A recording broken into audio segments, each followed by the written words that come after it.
Hello दोस्तों, unit 4 का lecture 5 cover करेंगे। जल्दी से सभी लेक्चर्स कवर कर लेते हैं आपका एग्जाम होने से पहले।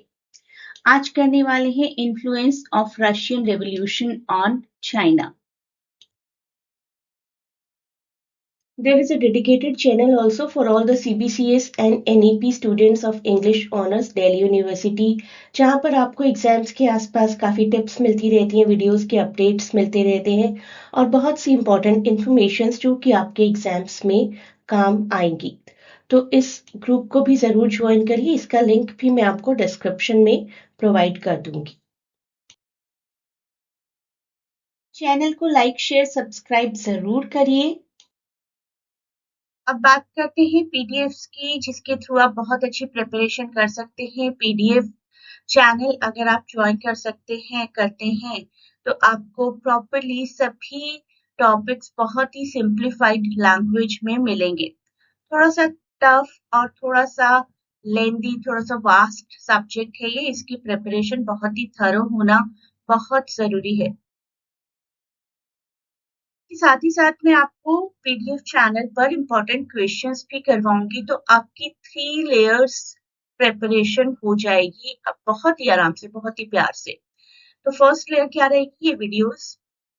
सेकंड लेयर रहेगी इम्पोर्टेंट टॉपिक्स फ्रॉम पीडीएफ और थर्ड लेयर रहेगी important questions on this channel. तो इस तरीके से आपकी प्रिपरेशन हो जाएगी। सेल्फ प्रिपरेशन आप अपने आप में अपने टाइम के हिसाब से प्रिपेयर कर सकते हैं खुद को। मॉडर्न यूरोपियन ड्रामा के लिए ऑलरेडी पीडीएफ अवेलेबल है और लिटरेचर एंड डिसेबिलिटी के लिए भी। जिसने भी ये तीनों पीडीएफ्स ऑप्ट की हैं, लिटरेचर एंड डिसेबिलिटी की, मॉडर्न यूरोपियन ड्रामा की और जेंडर की, काफी अच्छे फीडबैक्स आ रहे हैं और सबकी प्रिपरेशन बहुत अच्छी चल रही है। आप भी ज्वाइन कर सकते हैं, आपकी भी प्रिपरेशन बहुत स्मूथ हो सकती है। तो आज का हमारा topic influence of Russian revolution on China काफी इंपॉर्टेंट रहने वाला है। क्वेश्चंस आ सकते हैं यहाँ से। वीडियो के कंटेंट को जानने से पहले हमें जानना पड़ेगा चाइना की ट्रेडिशनल सोसाइटी कैसी थी। तो जो ट्रेडिशनल सोसाइटी थी ना चाइना की, वो काफी पेट्रियार्कल थी। किस तरीके से? There were the things called 3 obediences towards a female, to father, to husband and son. किस तरीके से क्या-क्या प्रैक्टिसेस की जाती थी? Foot binding, arranged marriage, no property rights. मैं आपको इन सभी चीजों के बारे में बताती हूँ। अरेंज मैरिज और नो प्रॉपर्टी राइट्स तो आप समझ ही गए होंगे। Let us see what is foot binding. और फीमेल्स को इंफीरियर और सबसर्विएंट माना जाता था कि आप हमसे इंफीरियर हैं और you will have to follow everything told to you by the male clan. अभी वीडियो में मैं आपको कुछ इमेजेस दिखाने वाली हूँ जो कि आपको थोड़ा सा ट्रबल दे सकती हैं, तो if you want you can quickly skip that part. अब बात करते हैं फुट बाइंडिंग की। ये एक चाइनीज कस्टम था ऑफ ब्रेकिंग, ध्यान से सुनिएगा, breaking and tightly binding the feet of young girl, जिससे कि उनके पैरों की शेप, साइज सब ऑल्टर हो जाए। Feet altered by foot binding were known as lotus feet. इसको लोटस फीट नाम से जाना जाता था। कोई ना कोई अच्छा ग्लोरीफाइड नाम तो देना ही था ना एक खराब कस्टम को। और शूज भी जो बनाए जाते थे फिर उस शेप के अकॉर्डिंग, उसको भी लोटस शू बोला जाता था। In late imperial China bound feet, इस तरीके के फीट धीरे धीरे ग्लोरीफाई करके एज अ मिथ एक स्टेटस सिंबल की तरह यूज किया जाने लगा। अरे आपकी फुट बाइंडिंग नहीं हुई है, हाउ बैड, करवाइए ना। और एक फेमिनाइन ब्यूटी का मार्क होने लगा, सिंबोलिज्म होने लगा। लेकिन पेनफुल प्रैक्टिस तो थी, अनयूजुअल प्रैक्टिस थी, यूजलेस प्रैक्टिस थी अकॉर्डिंग टू मी, क्योंकि it use to limit the mobility of the women. Females का ठीक से चल पाना मुश्किल हो जाता था, क्योंकि वही तो रहा होगा पर्पस, आपके पैरों को ही स्पॉइल कर दिया जाए, पैर जो कि आपको कहीं लेकर जा सकते हैं। उन्हीं को बांध दिया जाए जिससे कि लाइफ लॉन्ग डिसेबिलिटी हो जाए और एक फीमेल घर से बाहर कदम रखने के बारे में सोच भी ना पाए। चलिए एनी हाउ बात करते हैं चाइना पर क्या इम्पैक्ट आया रशियन रेवोल्यूशन का, स्पेसिफिकली 1949 से पहले। अर्बन चेंजेस थे, लिमिटेड थे। 1911 में वी कैन से कि चाइना में भी छोटे मोटे रिफॉर्म्स की शुरुआत तो हो ही गई थी। एक इम्पॉर्टेंट फिगर अगर चाइनीज रेवोल्यूशन की बात करें तो मैडम चियांग काई शेक, जिन्होंने फीमेल एजुकेशन को प्रमोट किया। ऑल दो रूरल एरियाज में उनके व्यू पॉइंट ज्यादा नहीं पहुंचे। This lady was a notable, very notable Chinese political figure. अब और बात करते हैं रशियन रेवोल्यूशन के इम्पैक्ट की।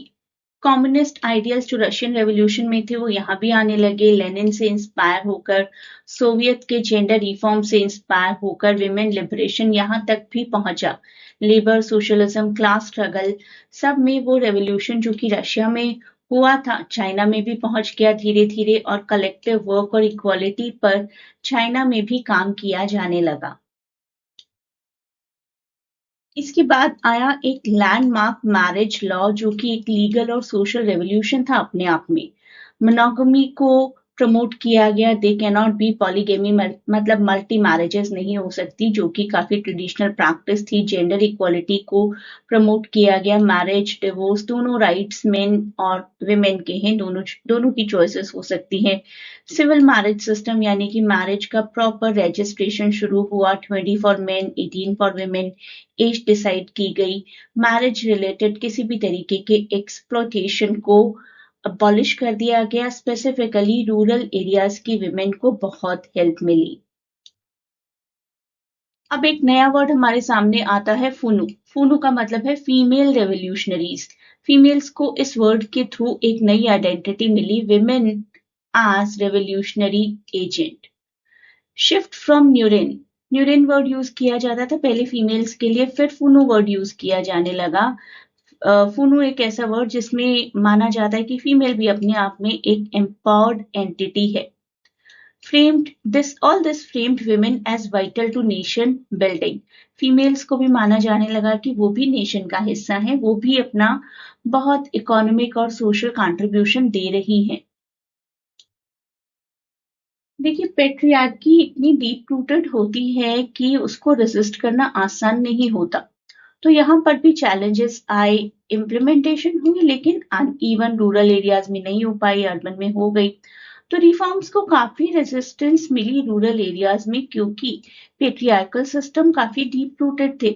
Even the women oppose the changes due to cultural conditioning कि हम तो ऐसे ही जीते आए हैं, आगे वाली जनरेशन क्यों नहीं हमारे जैसे जी सकती हैं। At times even females do oppose the equality. तो अब देखते हैं पूरे चैप्टर में आखिर था क्या, की टेकअवेज क्या रहे जिसको हम रिवाइज कर सकते हैं, जिन पॉइंट्स को हम रिवाइज कर सकते हैं। राइट, सोवियत मॉडल ने इंस्पायर किया 1949 पोस्ट रिफॉर्म्स को इन चाइना। मैरिज लॉ बनाया गया, अभी अभी बात की हमने। मैरिज को किस तरीके से स्ट्रांग बनाने की कोशिश की गई। फीमेल्स का एक नया नाम दिया गया फुनु, एजेंट्स ऑफ रेवोल्यूशन। और ये कल्चरल चेंजेस आने के साथ साथ कल्चरल रेजिस्टेंस भी आई। ऐसा नहीं था कि आराम से एक्सेप्ट कर लिया गया। कई जगहों पर स्पेसिफिकली रूरल एरियाज में बहुत दिक्कतें आई। और कोई भी चेंज एक दिन में तो आता नहीं है ना, टाइम लगता है थोड़ा थोड़ा। और हम जानते हैं कि आज तक तो काफी इक्वालिटी आ चुकी है। अब देखते हैं क्या ऐसे क्वेश्चन आ सकता है। जो चैप्टर में पढ़ा है वही आएगा। 1949 के रिफॉर्म, विमेन्स राइट्स की बात। तो रशियन रेवोल्यूशन ने चाइनीज कम्युनिस्ट पार्टी को भी इम्प्रेस कर दिया। विमेन का लिबरेशन, जेंडर इक्वालिटी की बात यहाँ भी की जाने लगी। सोवियत मॉडल की तरह ही चाइना ने इनैक्ट कर दिया 1950 मैरिज लॉ, जिसमें कि अरेंज मैरिज और पॉलीगेमी को बैन कर दिया गया। फीमेल्स को लीगल राइट्स दिए गए। फीमेल्स को फूनू की तरह जाना जाने लगा, revolutionary contributors, not just a female. लेकिन जैसा कि मैंने बताया, डीप रूटेड जो वैल्यूज थी उन्होंने बहुत रेजिस्ट किया सभी रिफॉर्म्स को। और एक गैप तो आया ही लीगल पॉलिसी और एक्चुअल कल्चरल प्रैक्टिसेस के बीच में। देखिए, ऑन पेपर तो बहुत सारी बातें होती है, लेकिन वो सारी बातें हमारी सोसाइटी एक्सेप्ट करके अप्लाई इम्प्लाई नहीं करती, और ऐसा ही हुआ। आज की वीडियो के लिए इतना ही, और फर्दर वीडियोस में और ज्यादा जानेंगे जेंडर मोमेंट्स के बारे में। Please do not forget to share and subscribe the channel and provide your valuable feedback in comments.